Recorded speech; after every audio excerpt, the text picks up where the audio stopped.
madaxweynaha jamhuuriyadda Soomaaliland mudane Axmed Maxamed Maxamuud Silaanyo ayaa soo caga dhigtay magaalada Istanbul ee cariga Turkiga halkaasi oo ay ku soo dhaweeyeen saraakiil sarsare oo ka tirsan wasaaradda arrimaha dibadda ee dawladda Turkiga waxa sidoo kale madaxweynaha jamhuuriyadda Soomaaliland ka hor yimid oo soo dhaweeyay xubnihii golaha wasiirada ahaa ee madaxweynaha jamhuuriyadda Soomaaliland safarkiisa gogol xaarka ugu ahaa ee dalkani uu sii joogay madaxweynaha jamhuuriyadda Soomaaliland mudane Axmed Maxamed Maxamuud Silaanyo qadar nasasho oo ku qaatay qolka nasashada martida madaxda ee madaarka magaalada Istanbul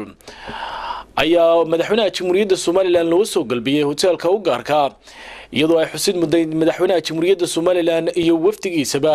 lagu soo galbiyay si heer caalami ah oo la mid ah tan wadamada dunida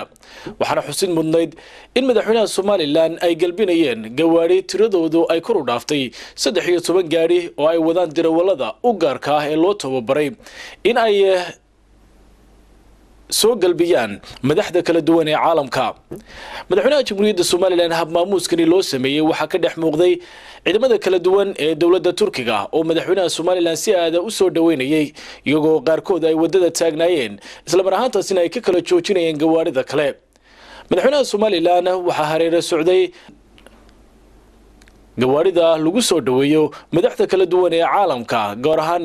nooca u gaarka wadankani Turkiga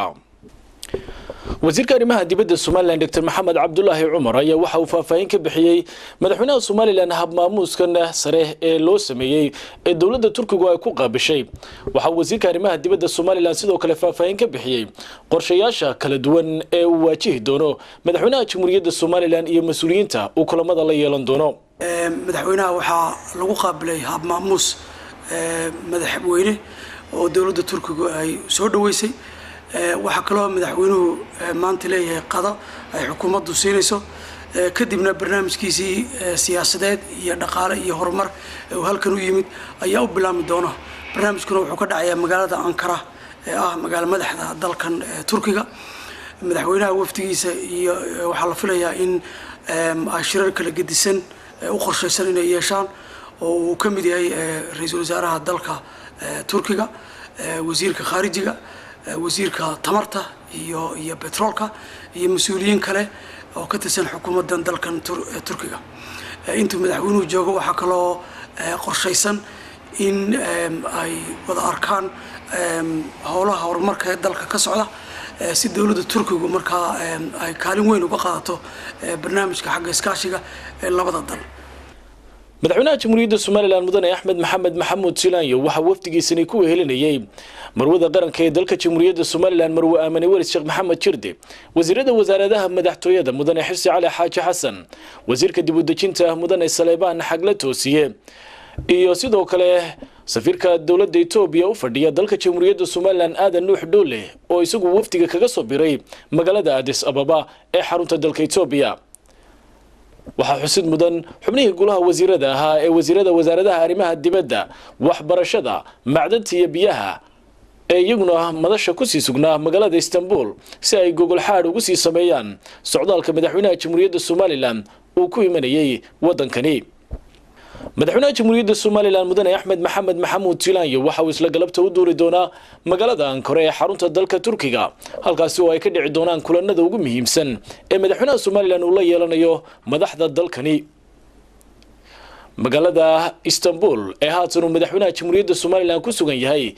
markaad eegto waa magaalo isugu jirta magaalo casri ah iyo magaalo qadiimi ah